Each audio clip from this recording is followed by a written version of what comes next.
오히려 좋아. 이럴 때 재회 기회가 진짜 팍팍 높아져요.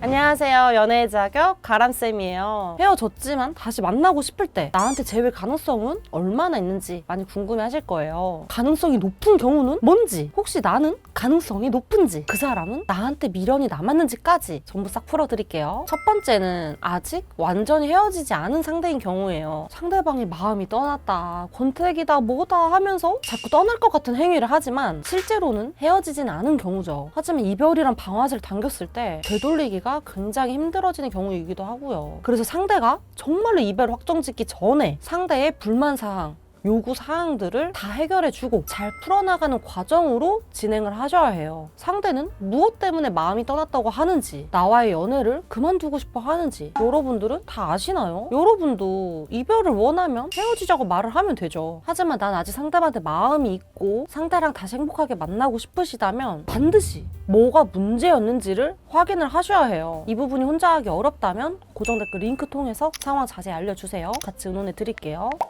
사실 이런 경우도 상대방이 나에 대한 미련이 남아있을 수 있어요. 권태기다 뭐다 해도 의무감으로라도 나한테 책임을 지고 잘해줄 때. 근데 문제는 이럴 때 여러분들이 이런 생각을 하실 거예요. 예전에 100% 해주더니 이제 20%밖에 안 해주네? 하면서요. 진짜 끝났나? 이런 생각도 하시고요. 근데 여러분 진짜 끝나잖아요? 그 20%도 안 해요. 상대가 20%의 노력이라도 하고 있다면 나는 200%의 칭찬을 해주면서 다시 그 꺼져가는 불씨를 살려야 돼요.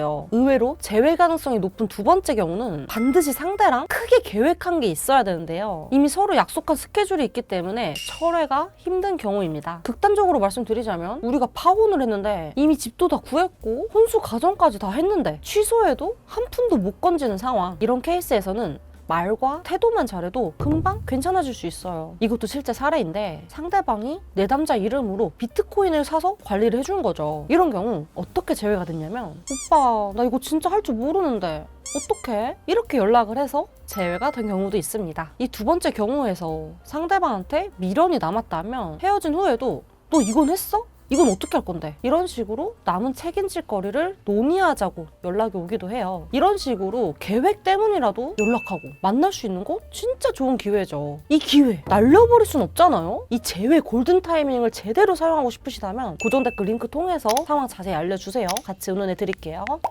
의외로 재회 가능성이 높은 세 번째 경우는 상대가 친구로 지내자고 할 때입니다. 아니 상대방이 헤어지고 친구로 지내재요. 이거 무슨 뜻이에요? 이런 질문 많이 주시는데 이럴 때 오히려 재회 가능성이 높고 상대한테 나한테 미련이 남았다는 걸 확인하는 게 쉬워요. 다만 그냥 대충 둘러대려고 친구로 지내자고 하는 경우는 좀 예외겠죠. 그런데 상대방이 먼저 일상톡을 하거나 같이 놀자고 하면서 나를 혼란스럽게 하는 경우가 있죠. 이건 진짜 가능성이 높은 경우예요. 내가 친구로 지내면서 애인일 때 보였던 단점은 없다는 걸 보여주고 개선된 모습을 보여주잖아요? 재회? 굉장히 쉽게 됩니다. 특히 상대가 이렇게 말할 때 있어요. 아 너랑 완전히 끊는 건 좀 그래. 너랑 만난 세월이 있는데 어떻게 쉽게 끊겠어. 이렇게 우리 사이의 인연을 운운하면서 관계를 제대로 정리하지 못할 때, 이럴 때 상대가 나한테 미련이 남아있다고 볼 수 있는 거죠.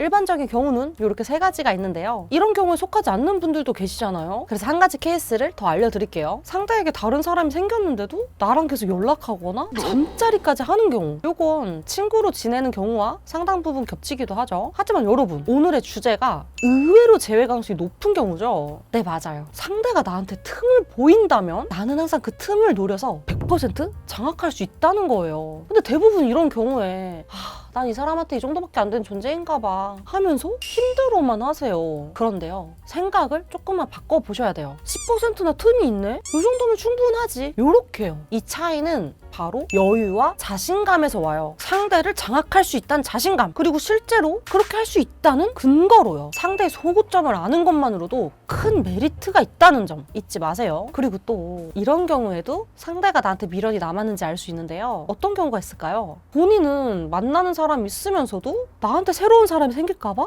은근슬쩍 신경 쓰고 질투하는 모습들, 요건 나한테 미련이 있다고 의심해보실 수도 있어요. 내 상황은 너무 암울해, 진짜 이제 완전 끝인 건가? 하면서 걱정하는 분들 많이 계셨을 거예요. 너무 걱정하지 마시고 상황 한번 진단 받아보시는 걸 추천드릴게요. 오늘 영상 도움이 되셨다면 좋아요, 댓글, 구독, 알람 설정 부탁드리고요. 여러분들의 행복한 연애와 결혼 생활을 진심으로 응원합니다. 그러면 다음에 또 만나요. 안녕.